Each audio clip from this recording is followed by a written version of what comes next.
जी हाँ, आप देख रहे हैं भारत का दूसरा उपासना गृह मंदिर का निर्माण कार्य का संपूर्ण जानकारी आपको मैं विस्तार से दूंगा, तो वीडियो पे अंत तक बना रहें।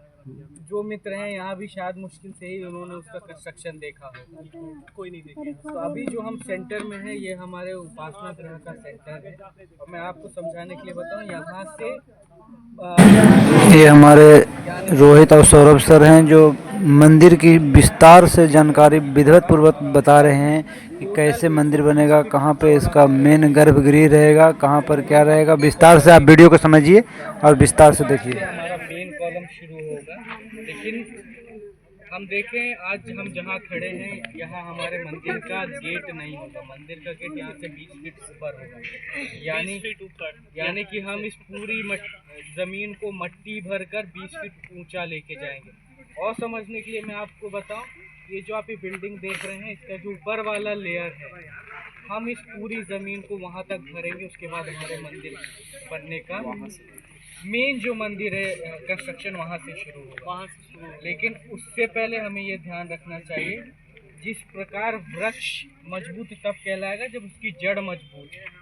यानी हम उपासना गृह बना रहे हैं, अभी हम जड़ों में काम कर रहे हैं। ये हमारे रूट्स है, फाउंडेशन जिसको हम बोलते हैं। तो ये जो आप देख रहे हैं एक पाइल कैप में 2 पाइल्स हैं और एक पाइल आपका 100 फीट नीचे है, यानी 30 मीटर नीचे है और ये 3 फीट चौड़ा है। इस प्रकार हमने टोटल 18 पाइल किए हैं, जिनको हम जोड़ के 9 भाग में डिवाइड करेंगे, 2 एक के साथ। उसमें से एक कॉलम निकलेगा जो 20 फीट ऊपर तक जाएगा। दूसरी चीज़ें मैं आपको जानकारी दे रहा हूँ क्योंकि आप मित्र हैं, आप जानकारी लें कि जो 2 सरिया है, कई बार हम गांव घरों में जो कंस्ट्रक्शन होता है हम 2 टुकड़े को ऐसे जोड़ के तार से बांध देते हैं, लेकिन यहाँ पे मंदिर की मजबूती और क्योंकि ये मानव जाति के लिए काफ़ी लंबे समय के लिए उपलब्ध रहेगा, जहाँ वो आकर प्रभु को याद करेंगे, उसके लिए हम लोगों ने कपलर इस्तेमाल किया है। वो जो आप पाइप जैसा देख रहे हैं वो 2 सरियों को आपस में मुंह से मुंह जोड़ता है और वो कस्टमाइज है। मार्केट में 200 यानी कि 10 इंची के बराबर जो 2 ईंट होता है उसके बराबर उपलब्ध है, लेकिन हम लोगों ने 3 ईंटों के बराबर लंबा बनवाया है, फिर उसको इस्तेमाल कर रहे हैं। इसमें ऐसे नहीं, ऐसे हाँ, इसको ऐसे जोड़ने के लिए। दूसरा, इसमें हाईटेक वाटर प्रूफिंग का इस्तेमाल है, ताकि क्योंकि ये 20 फीट नीचे है, बारिश है, बारिश का पानी जाएगा, मॉइस्चर रहेगा, तो जो कंक्रीट है उसके अंदर जो सरिया है उसमें पानी ना जाए, सरिया जंग ना लगे, ताकि मंदिर का जो उम्र है वो कम नहीं हो। उसके लिए इसमें वाटर प्रूफिंग होगी। जो सफ़ेद कलर का हम आपको दिखाएंगे, देखेंगे वहाँ बिछा हुआ है, जी वो जी। HDP हम बोलते हैं, हाई डेंसिटी प्लास्टिक मेम्ब्रेन, जो कि वाटर प्रूफिंग का काम करता है। और जब आप गिट्टी डालेंगे, गिट्टी के साथ मोनोलिथिक हो जाएगा, चिपक जाएगा। तो ये हमारे एडिफिस का है।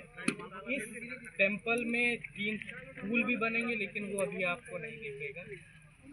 2 से 3 महीना लगेगा, हम 20 फीट पहुंच जाएंगे और इंशाल्लाह 3 महीने में हम ऊपर पहुंच जाएंगे। तो फिर हम एक नए चीज़ उभरता हुआ चीज़ दिखेगा जिसको हम उपासना गृह हैं। तो अभी हम बेसिकली जड़ में खड़े हैं, 20 फीट नीचे खड़े हैं। ये हमारा मंदिर हो गया। और मैं आपको बता दूं कि जो पूरा का पूरा उपासना गृह का प्रोजेक्ट है वो 7.5 एकड़ में है, यानी बिहार की भाषा में मैं बात करूं तो 16 से 17 बीघा।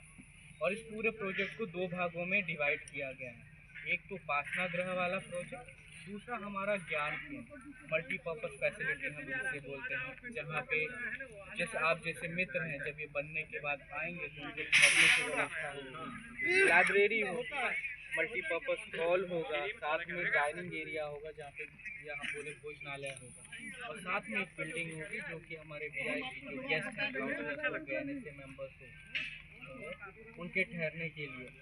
उसकी टोटल 7 बिल्डिंगें हैं जो कि उस भाग में है। हम उपासना गृह वाले भाग की बात करें तो यहाँ एक हमारा उपासना गृह है। दूसरा, इसको संचालित करने के लिए जो एडमिनिस्ट्रेटिव ब्लॉक है, जहाँ ऑफिस होगा, जो यहाँ मित्र घूमने आएंगे, बहाई नॉन बहाई जो भी मित्र घूमने आएंगे, उनको वॉशरूम के लिए ये सामने वो बिल्डिंग है, इसको हम ए ब्लॉक बोलते हैं और एडमिनिस्ट्रेटिव ब्लॉक चलते हैं। तो मैं आपको बस यहीं से एक इंट्रोडक्शन देना चाहूँगा। हम 5 से 6 बिल्डिंग उस तरफ देखेंगे और एक ब्लॉक यहाँ देखेंगे। क्योंकि शाम हो रही है, आप सभी मित्रों को जाना है, तो हम जल्दी कवर अप करेंगे। और यहाँ चल के ये बिल्डिंग कितने भागों में डिवाइड है, हर एक बिल्डिंग अपने आप में भी भाग में डिवाइड है कि कौन सा पोर्शन किस चीज़ के लिए इस्तेमाल किया जाएगा। ये ब्लॉक जो है, यहाँ जर्नल मैनेजर और यहाँ जो स्टाफ होंगे उनके काम करने का स्पेस है। साथ में यहाँ जो मित्र घूमने आएंगे उनके लिए वॉशरूम की फैसिलिटी है। साथ ही साथ इस बिल्डिंग में एक विजिटर सेंटर है जो कि इंफॉर्मेशन सेंटर के तौर पे इस्तेमाल किया जाएगा, जिसमें प्रभु धर्म, बहाई फेथ और टेम्पल से रिलेटेड जानकारी दी जाएगी। तो प्लीज़ हम आगे बढ़ते हैं और कृपया आप लोगों को अनुरोध है अपने पैर को देख के चले। शाम भी हो गया है और पूरे साइड में कील वगैरह है, तो प्लीज़ अपने आप को बचाएं और चोट लगने से बचें। बच्चों का हाथ पकड़ के चलिए। आ जाओ इधर आ जाओ।